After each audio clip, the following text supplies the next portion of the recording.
je pense que dans les années à venir, je vais pouvoir retrouver quelqu'un pour que ne pas, justement, quand ça va venir la vieillesse, que je ne me retrouve pas toute seule.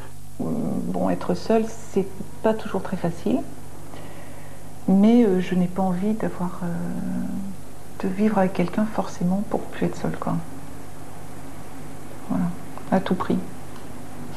C'est aussi des histoires personnelles, interpersonnelles. Hein. À partir d'un couple, c'est deux.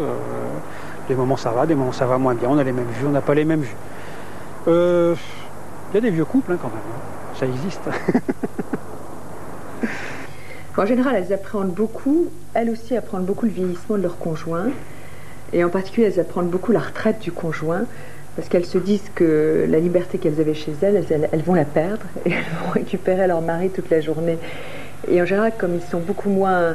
ils réussissent quand même moins le passage de la cinquantaine que les femmes en général. Ils s'ouvrent moins vers des domaines qu'ils ne connaissaient pas. Ils sont moins avides, moins curieux, ils ont moins envie de faire des choses nouvelles. Et souvent, elles le ressentent un peu comme un frein aux activités qu'elles ont envisagé de faire.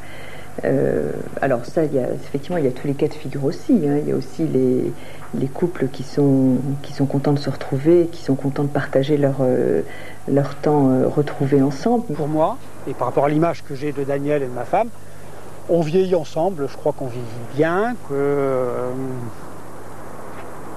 on fait un peu ce qu'il faut pour ça, on fait nos choix, et puis on a nos idées aussi. Et donc, il faut que ça se fasse naturellement, mais en prenant soin quand même. Je guette pas les signes de vieillissement de mon mari. Je trouve même qu'il est très bien. Je l'ai connu, il avait déjà des rides. À 25 ans, il avait déjà des rides autour des yeux, mon mari.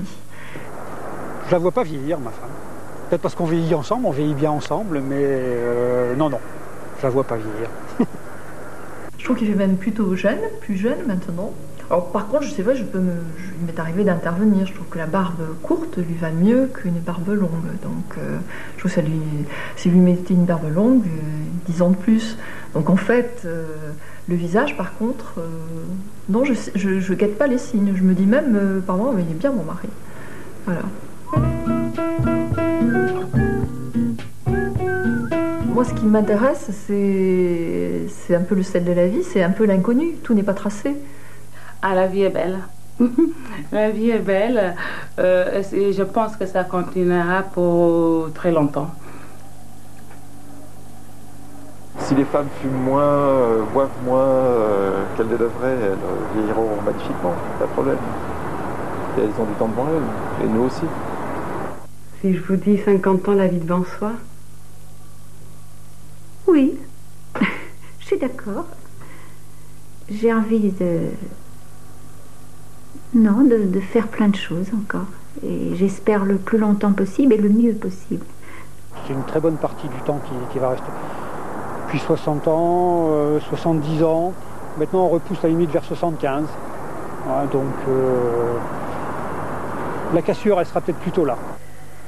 Je pense que c'est un message optimiste et qu'on peut tout à fait recevoir et assumer en essayant d'aider justement à ce que cette vie devant soi soit réussie. Et je pense qu'on l'a tout à fait grâce actuellement au progrès de la médecine. On peut offrir aux femmes justement une vie devant soi à 50 ans qui est tout à fait sous des très bons auspices. Ouais.